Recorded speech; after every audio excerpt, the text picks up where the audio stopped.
Hi, my name is Maddie Nance. Today I will be speaking about a clinical practicum curriculum design for a BSN program.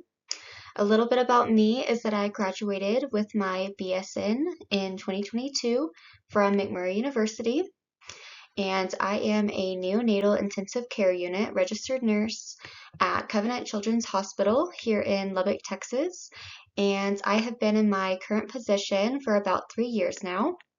I love working with my patients and their families and the role that I get to play in nursing education.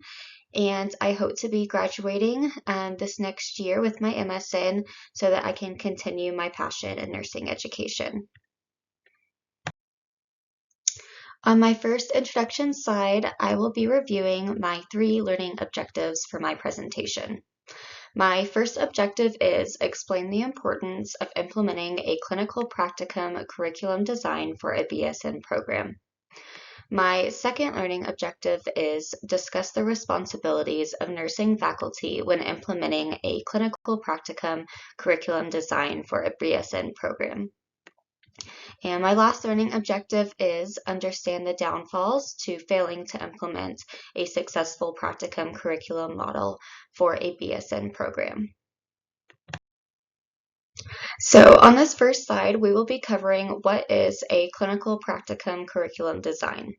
So according to our textbook, Teaching and Nursing, A Guide for Faculty, a clinical practicum curriculum design may be known as either a practicum or a capstone. So this is where BSN students have the opportunity to function as a nurse and assume the nurse's actual responsibilities of caring for the patients. The BSN student is paired with an experienced nurse who oversees the student's care. This immersive experience allows the student to have real-life experiences out of the classroom or simulation lab. This is to have the students actually engage with the patients and learn hands-on. So next we will be discussing the importance of a clinical practicum for BSN students.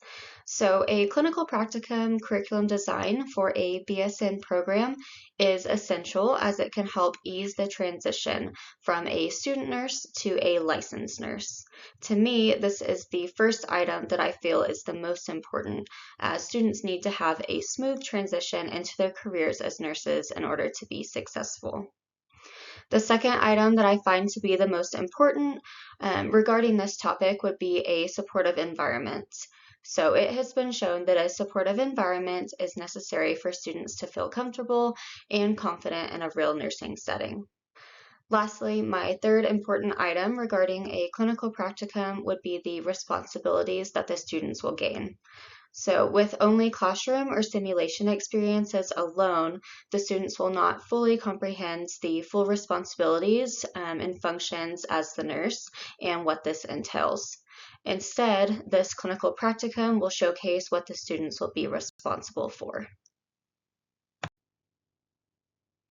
Other than the previously discussed benefits and importance of implementing a clinical practicum for a BSN program, from the article, the role of academic practice partnerships from perspectives of nursing students, sectional study states that other benefits of a practicum experience are both collaboration and interaction for the students. So during a nursing practicum, students learn about collaboration between nurses, providers, and other members of the interdisciplinary team.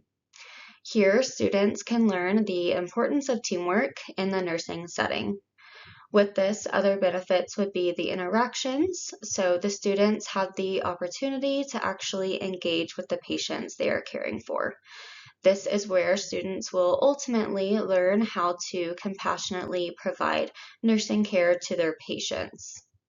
These interactions improve communication for the student nurse between their preceptor, their patients, and other healthcare providers. So now that we understand the importance of implementing a clinical practicum experience for BSN students, we will discuss faculty responsibilities. So according to the textbook Evaluation and Testing in Nursing Education, just like in the classroom, faculty must have learning objectives and competencies that the students must meet in order to be successful. Evaluation from the classroom setting is a little bit different. So evaluation will include observations and behaviors of the student's clinical performance in the clinical setting. Performance evaluations and judgments from the preceptors will be taken into account, and preceptors should have a way to rate the student's performance alongside the faculty. Feedback is another important role for the faculty.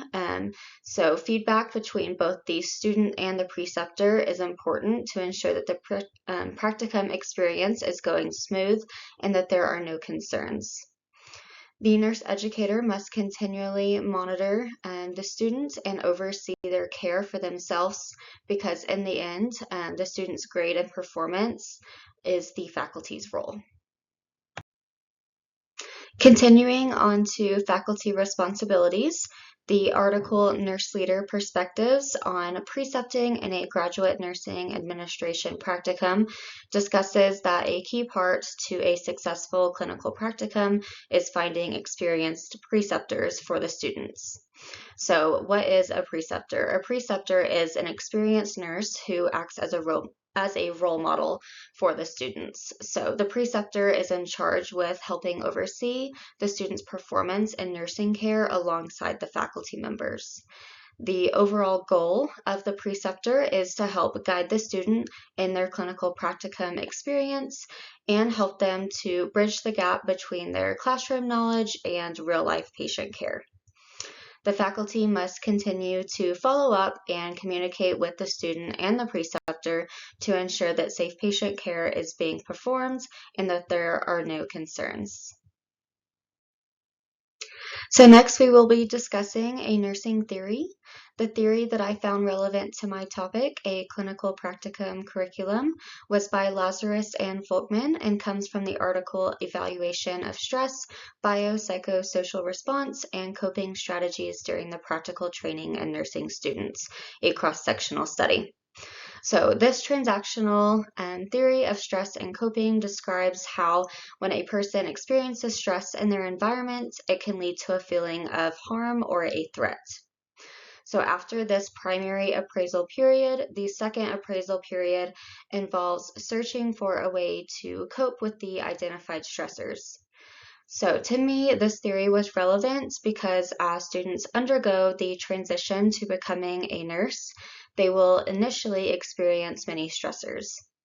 It is our job as nurse educators to help the students cope during this student-to-nurse transition and find ways to create a supportive yet immersive clinical experience that will guide them towards becoming a successful and safe registered nurse. It is important to understand the effects of not implementing a successful clinical practicum curriculum so that we, as nursing faculty, can overcome these challenges.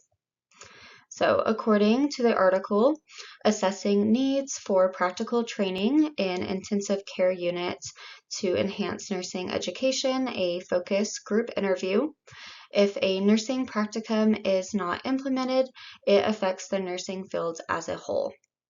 This will occur due to high turnover rates as new nurses feel unsupported during their new transition to becoming a nurse. Other consequences include poor nursing performance, reduced critical thinking skills, and even the possibility for medical errors to occur as students are not adjusting to their new role as a nurse. Overall, a clinical practicum not only affects us and our students on a small scale, but we also must think of how this is affecting nursing as a whole. The article New Nurses' Perceptions on Transition to Practice, a Thematic Analysis, further discusses the challenges that nurse educators must overcome to help fix the nursing shortage. The article mentions that looking at the perceptions of new graduate nurses. Furthermore, the article discusses the shock that these new nurses feel when they encounter their first job as a nurse. Improper preparation and training can lead to unsafe workloads and a concern for patient safety. The article goes on to state that better preparation and a positive learning culture can help ease this transition for these new nurses. These challenges will only persist over time if our education is not revised to meet these demands. Overall, a clinical practicum would be an initial start towards addressing this wide-scale problem.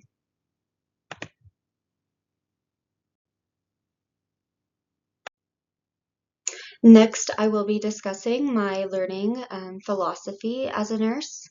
The reason I chose to speak about a clinical practicum curriculum for my presentation topic is because it correlates with my own personal learning philosophy, which I hope to carry into my future career as a nurse educator.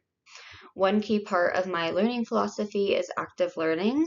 This involves the students actually having hands-on experiences to further their learning and understanding of nursing care. A clinical practicum curriculum allows students to actively learn alongside experienced nurses so that they are actually applying the knowledge that they have been learning in the classroom. Another aspect of my learning philosophy is collaboration. With a clinical practicum, students will learn that collaboration is essential. Working alongside their experienced nurse, they will learn that nursing involves closely working with other members of the healthcare team. This teamwork and collaboration is truly essential for students to learn, as it is needed for safe patient care. So the last part of my own personal learning philosophy is mentorship. Whether in a clinical practicum curriculum or in any other aspect of one's nursing career, it is important to have a mentor.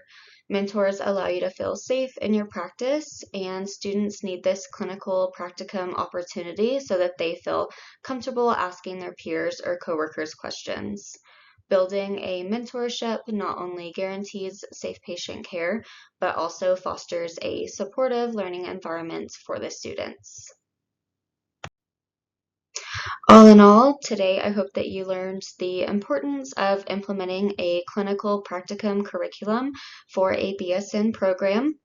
This has the power to not only ease the transition for our graduating nurses, but also to allow them the opportunity to actively learn, engage with the patients, and improve their collaboration and communication skills. Faculty have many roles during this process, and the most important would be evaluation to ensure that the students are properly being overseen, patient care is being performed safely, and that they are paired with an experienced nurse to help guide them. Lastly, we have learned that there are many downfalls to not implementing a clinical practicum, including the increased turnover rates and the effects that it can have on patient safety. Overall, it is essential that we are effectively preparing BSN students to safely care for patients as new nurses. On this last slide, here I have placed my references. Thank you for watching my presentation, and I hope that today you have learned more information about implementing a clinical practicum curriculum model for BSN students, and that you have learned the importance and the benefits towards doing this as a future nurse educator. Thank you for watching my presentation.